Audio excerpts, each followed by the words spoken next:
What's up? What's up? Hopefully we're back. We're good. I don't know what happened last time. Usually my computers freak out if you were on the live stream before. Um, Let me let everybody know we're live again.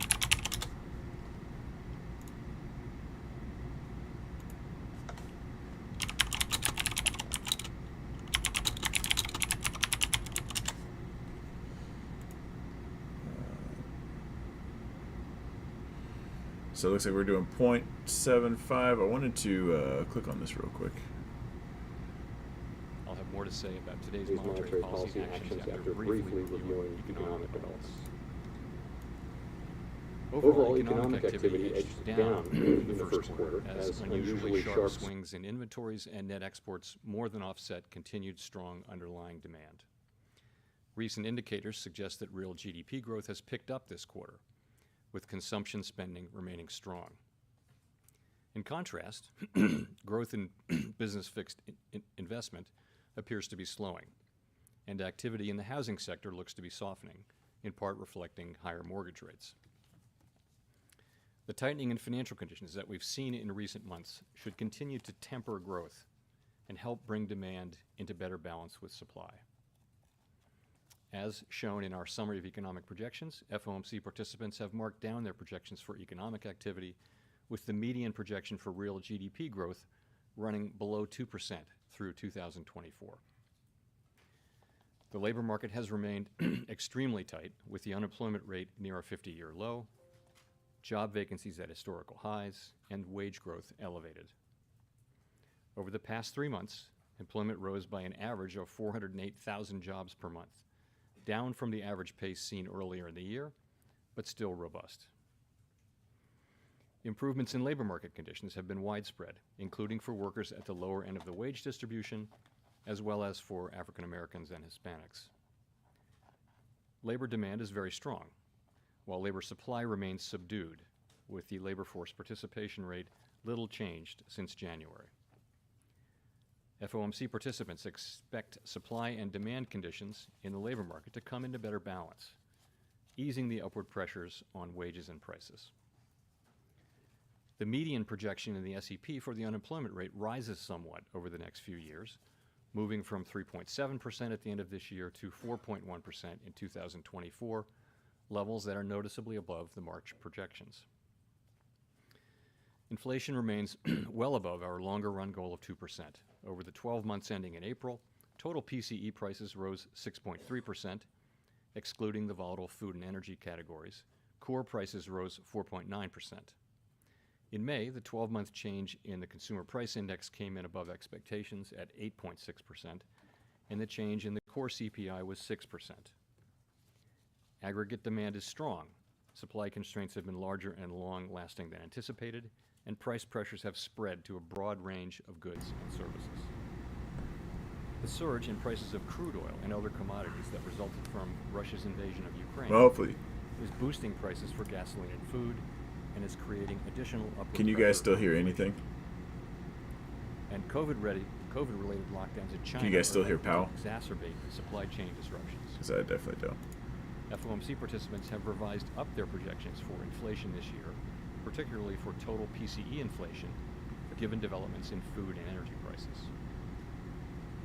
The median projection is 5.2% this year and falls to 2.6% next year and 2.2% in 2024.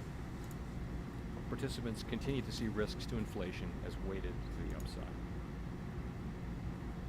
The Fed's monetary policy actions are guided by our mandate to promote maximum employment and stable prices for the American people.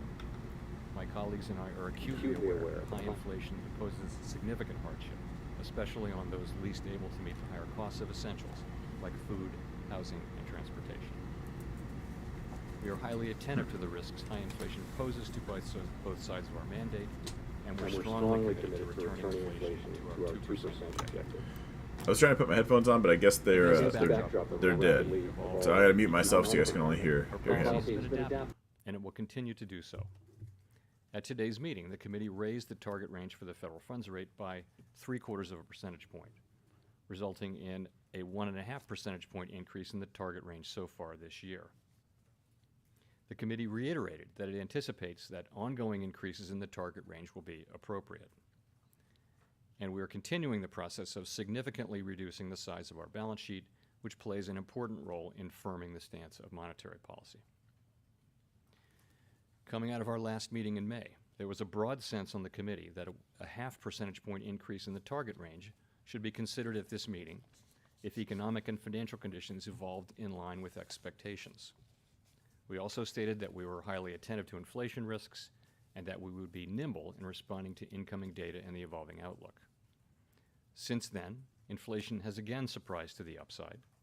Some indicators of inflation expectations have risen, and projections for inflation this year have been revised up notably. In response to these developments, the committee decided that a larger increase in the target range was warranted at today's meeting. This continues our approach of expeditiously moving our policy rate up to more normal levels, and it will help ensure that longer-term inflation expectations remain well anchored at 2%. As shown in the SEP, the median projection for the appropriate level of the federal funds rate is 3.4% at the end of this year, a percentage point and a half higher than projected in March, and 0.9 percentage point above the median estimate of its longer run value. The median projection rises further to 3.8% at the end of next year and declines to 3.4% in 2024, still above the median longer run value. Of course, these projections do not represent a committee plan or decision, and no one knows with any certainty where the economy will be a year or more from now. Over coming months, we will be looking for compelling evidence that inflation is moving down, consistent with inflation returning to 2%. We anticipate that ongoing rate increases will be appropriate. The pace of those changes will continue to depend on the incoming data and the evolving outlook for the economy. So that sounds like the fake out. 75 basis point increase is an unusually large one, and I do not expect moves of this size to be common. From the perspective of today, either a 50 basis point or a 75 basis point increase seems most likely at our next meeting. We will, however, make our decisions meeting by meeting, and will continue to communicate our thinking as clearly as we can. Our overarching focus is using our tools to bring inflation back down to our 2% goal and to keep longer-term inflation expectations well anchored. Making appropriate monetary policy in this uncertain environment requires a recognition that the economy often evolves in unexpected ways. If you guys were on the previous stream where we bought the calls, are you still in them, or how did you play that? Did you watch them go red to green again? Or let me know in the chat. I'm going to mute myself again. Therefore, we need to be nimble in responding to incoming data and the evolving outlook.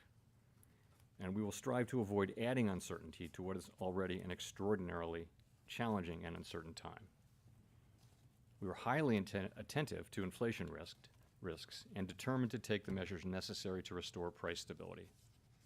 The American economy is very strong and well positioned to handle tighter monetary policy.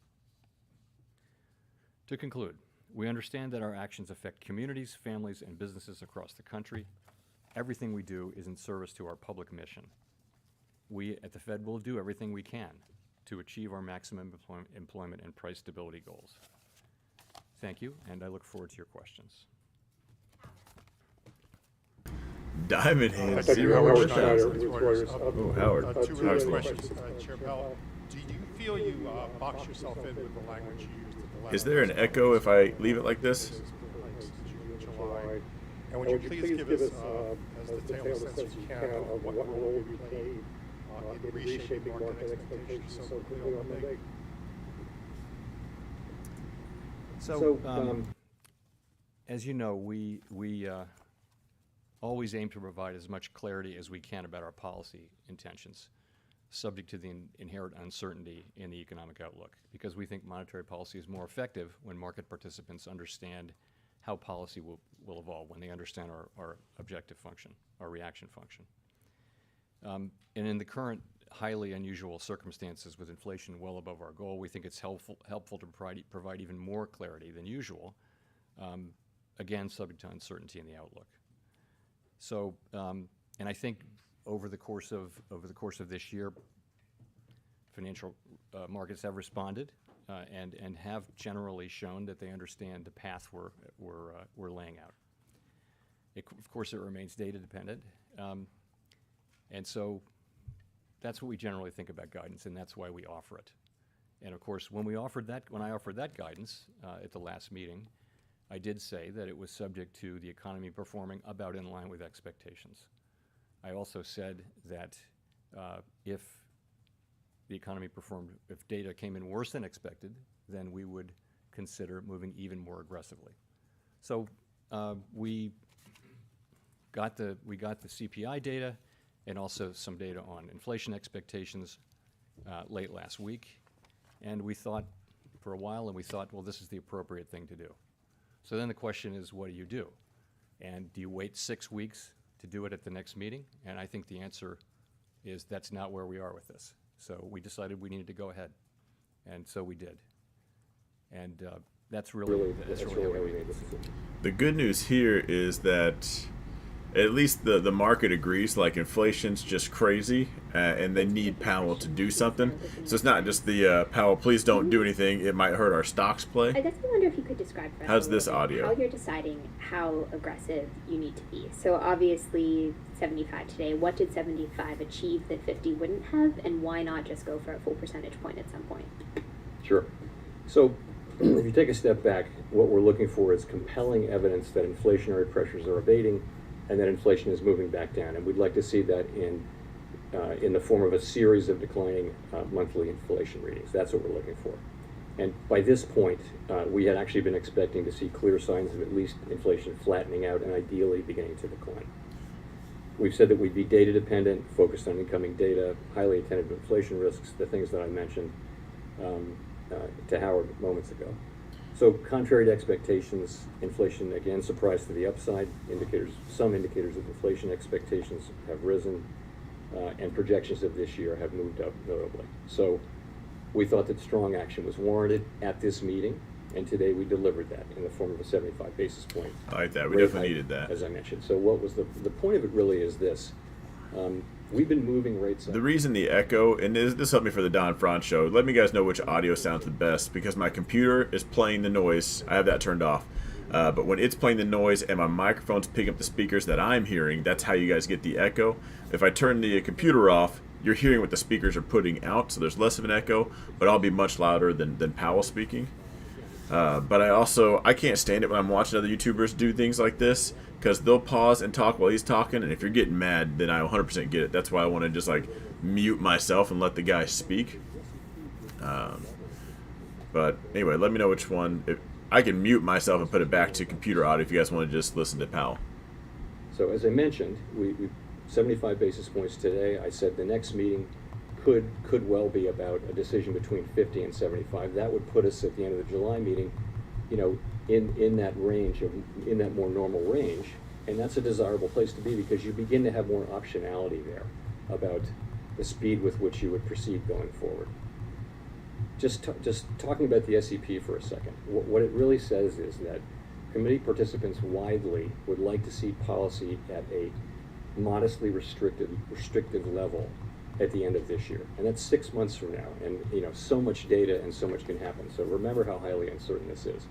But so that is generally a range of 3 to 3.5%. That's where good. People are. You came here to listen to me, not not Powell. see, knowing what they know now and understanding that we need to show resolve, but also be flexible to incoming data as we see it. If things are better, we don't need to do that much.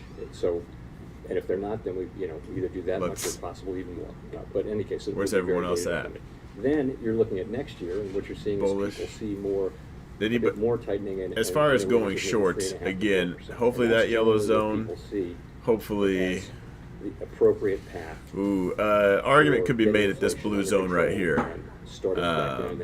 For sure going short right here. The thing is, it's cool that Powell's trying to get a grip on this. While he's been saying 0.5, the inflation report was crazy, so he's coming out saying, hey, that was just a little bit more than we had thought in our original plan. This is why we're changing our plan. Thank you for taking my question, Mr. Chairman. You have not used the like phrase in a long time, monetary policy is in a good place, which is a phrase that you used to use often. Now that the committee is projecting 4% or 3.8% next year in terms of the funds rate, which is similar to where the market is now, the futures market of 4% funds rate next year. Do you think that's a level that is going to be sufficiently high enough. If they could stop to with the deal questions and for bring him down now, the that'd be inflation swell. problem? And just as a follow-up, Yeah. could you break that apart for me? How much of that is restrictive, and how much of that is a normal positive rate that ought to be embedded or not, in your opinion? In The time funds rate? to- Thank you. Sure, so I'm gonna go and lock question my really call in is, now on the cues. how high does the rate really need to go? And this is, the At least estimates half of on them. the committee are in that range of 3.5% to 4%. And how do you think about that? Well, you can think about the longer run neutral rate. You can compare it to that, and we think that's in the mid twos. All right. I I kept 5. Frankly, at broader financial conditions. Close to You 5. can look at, asset prices. You can look at the effect you're having on the economy, rates, asset prices, credit spreads. Long Russell. Let's check All of that those out real things quick. go into that. You can also look at the yield curve and ask all along the yield curve where is. Ooh, the Russell where actually is had a the pretty policy decent rate? chart. So for much of the yield curve As far now, as that goes. real rates are positive. That's not true at the short end. At the short end of the yield curve in the early years, you don't have you have negative rates still. Hey, So be quiet, that really is one data point. It's one part of financial conditions. So I think Ooh, hang on. I have to look at it this way. We move the policy rate. That affects financial conditions, and that affects the economy. If We I was have, an of course, LABU, rigorous ways to think 63.35 about would be it. my stop. But ultimately, it comes down to, do we think financial conditions are in a place where they're having the desired effect on I kinda wanna the buy economy? some And with that you. desired effect is, we'd like to see, demand moderating. That's a pre-Rona Demand level is for very the hot still in Russ. the economy. Yeah, I really don't We'd care like about to the see Rona. the That was labor a market getting flash back in the better pan. in balance between supply and demand, and that can happen both from supply and demand. Right now, demand is substantially higher than available supply, though. So we feel that there's a role for us in moderating demand. Those are the things we can affect with our policy tools. There are many things we can't affect, and those would be things, the commodity price issues that we're having around the world due to the war in Ukraine and the fallout from that, and also just all of the supply side things that are still pushing upward on inflation. So that's really how I would think about it. Meta's at break even. All right, Meta. Get your pod on. I think it's certainly in the range of plausible numbers. I think we'll know when we get there, really. I mean, honestly, that would be, you would have positive real rates, I think, and inflation coming down by then. I think you'd have positive real rates across the curve. I think that the neutral rate is pretty low these days. So I would think it would, but you know what? We're gonna find that out empirically. We're not going to be completely model driven about this. We're going to be looking at this, keeping our eyes open and reacting to incoming data, Tag that both on Tesla. financial conditions and on what's happening in the economy. Nice, Adam. Let me see. Where we at? Thanks. Nick Tamaros of the Wall Street Journal. Charpel, you've said that you like your policy to work through expectations, and now obviously this decision was something quite different from how you and almost all of your colleagues had set those expectations. I during kind the of meeting think the period. rest of today and I know maybe you just tomorrow said will that be green, what but if you're changed swinging was the bullish inflation overnight, data, I would inflation prepare for a gap expectations down just in data. case. But I'm We've seen wondering on the plenty of inflation days like that. expectations data, was there something you saw that was unsettling enough to risk eroding the credibility of your verbal guidance by doing something so different from what you had socialized before? So if you look at we look at a broad range of inflation expectations.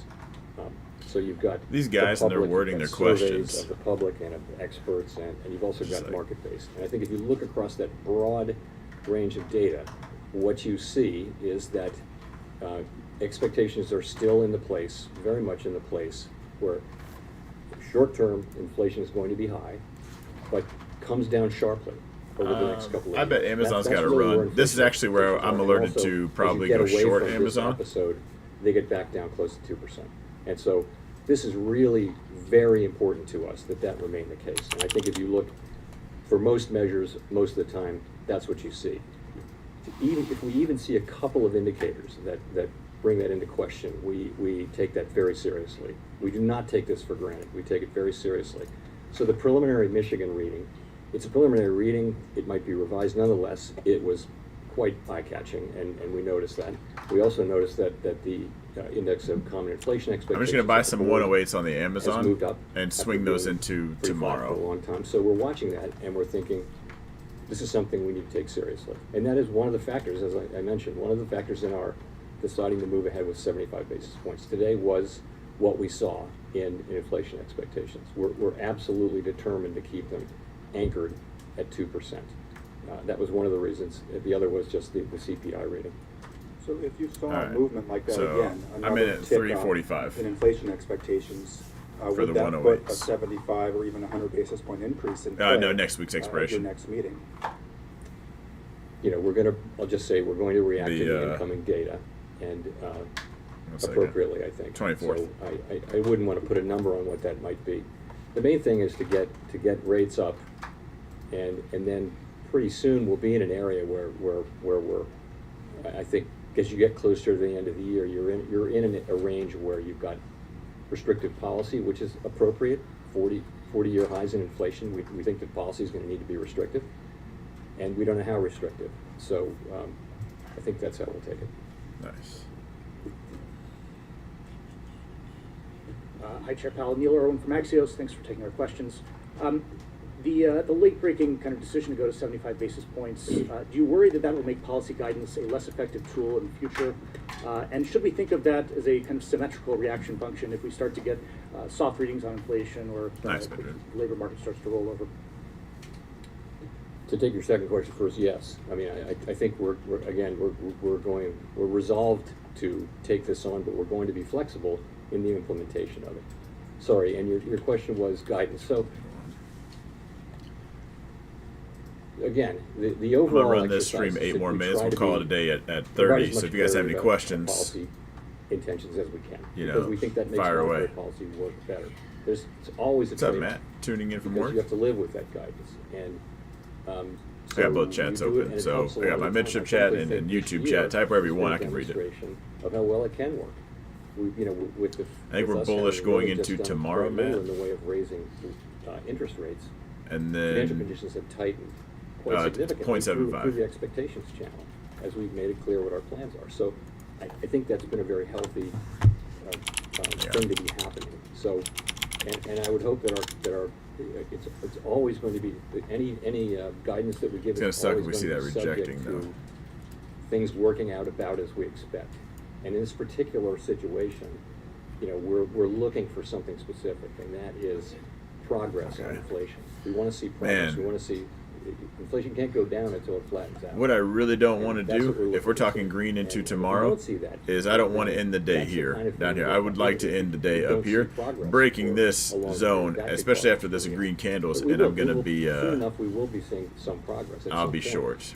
Is And- positive and market we'll react or appropriately negative? to that, too. Well, I right would- now I would we've like got to think, some though, just that wicks our guidance down is and still up. Right now we're credible. really It's always gonna be indecisive. conditional on what happens. This is an unusual situation to get, some data. When am I choosing the late Tesla in- mentorship winner? during blackout. At market close today, I'll Very see who's the close to our closest. meeting. Very unusual. to I want to screenshot actually everyone's change the outcome. replies, so they can't like go edit it or anything. I've only seen in my 10 years plus here at the Fed, I've only seen something like that, even close to that, 1 or 2 times. So Okay, well, we're done with him. All the questions are crazy worded with him anyway. It's like, did you stab that guy or shoot that guy? Not like, hey, were you there when the guy died? It's just like they word it like he's just there to fail. So right now, largely indecisive.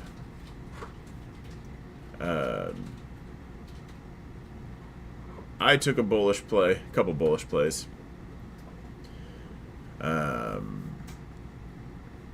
So all live by the internet. Google randomly messed up that time. It actually wasn't my computer, but Google randomly stopped that last stream, which that was weird. So we started up. This is part 2. So if you watch part 1, you'll see me take the play. Part 2, we ended up. I closed half. I'm still in them as far as the QQQ 280 calls, which should, even after this sell-off, should still be up. But we locked in.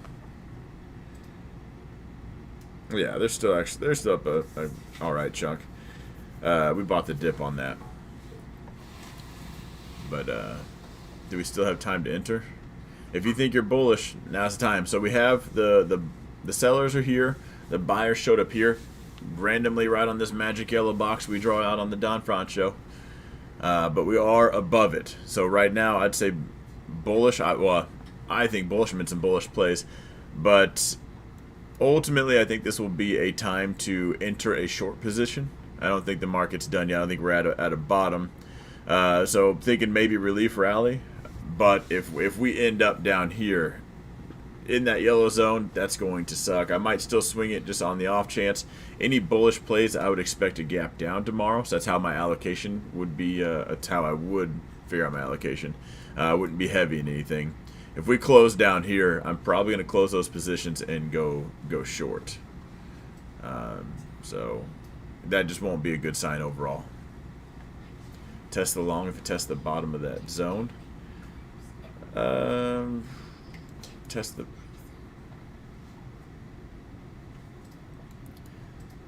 Nah. Yeah, same thing. That'd be long test as long as we actually close inside this blue zone. Outside of that, or rejecting from this, then I wouldn't. Oh, is it too late to enter the contest? Yeah, you had to comment on it before the stock market opened today. But this is the bottom. That's funny. Where we at? So we got a couple minutes left. Do you have any other questions? I think we took so far. We bought QQQ. We bought Amazon 108. Let's see if those are going to be up. So let's see. You're from India? Nice.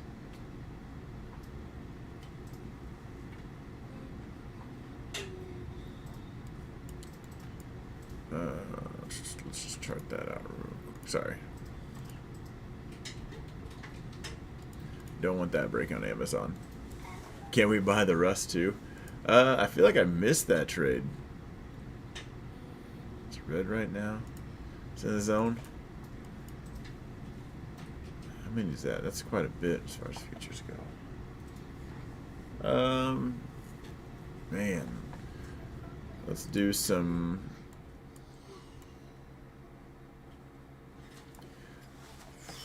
I'm in enough bullish plays.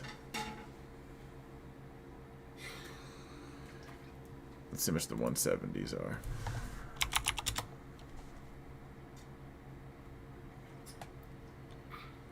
Um, 170s.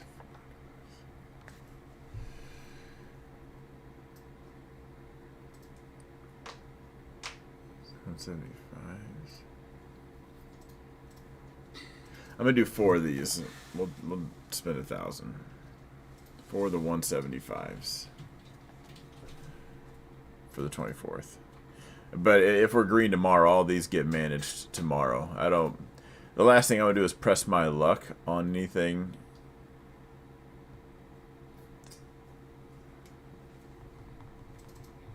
Give me 1 second.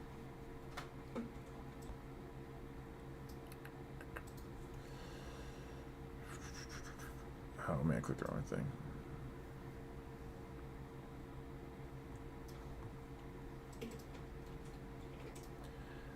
There we go. All right, 175. So we can get a fill at 252. What's up, McLovin? So about 4 of those. So we'll see. Cool. Glad to see they're already red. What's one more for a bullish play? I'm in enough. I'm in QQQ, Amazon, now IWM. All right. Well, I bought Meta, but that's a 2024 Elon play. We did that. I did that because I know I'm going to forget. So I'm going to keep those in the account and just see what happens. But yeah, somebody bought 30 million worth of the 420 strike on Meta. Stop, Charlie. Hang on a second. Let's just see if any kind of premium is coming in. So, no even huge option flows came in.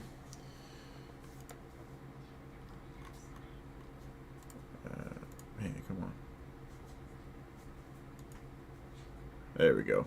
So 30 million in Meta, the 420 strike. I think that's Elon finally partnering with Zuckerberg. XLF. That's got some decent time to it. When did that come out? Earlier. Tesla got some calls for July. Fauci tested positive for the Rona. Crash incoming. That's just so they can do more booster shots. I'm sure his grandkids are going to all have them too, and they're going to be below 5 years old. And so not a lot of puts coming in. No real money on the put side. So that's interesting.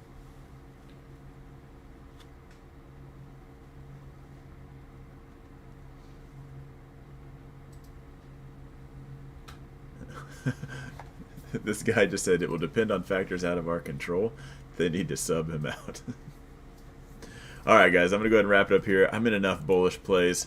I don't want to get just completely smoked on this. So hopefully that just continues up. Tomorrow my plan is to say I'm right. I put my stops in the green. We'll trail it up. I don't know if I'll enter short tomorrow. Let's say the tag out. But if we do get a relief rally, perma bulls, they're probably super excited to say it's going to be forever or the stock market bottom. But I would be thinking it's their time to enter short. So I'll just be trailing what I'm in, and then we'll call it from there. Or if they gap down, I probably just got to hand it off to the nearest nerd at the bid. Tell him it's all his. And just take whatever money I got for the day. But I'll wrap it up here. So I will, at the market close, I'll see who the Tesla winner is, or the Mentorship winner. That was on last night's video. Was it Tesla Tuesday? Yeah. So I'll let you know. But you're going to have to watch the next YouTube video to hear you're the winner and how to reach out to me. Or send me a message on Discord. Anyway, hit that thumbs up, the subscribe button, all that if you could. And I will see you.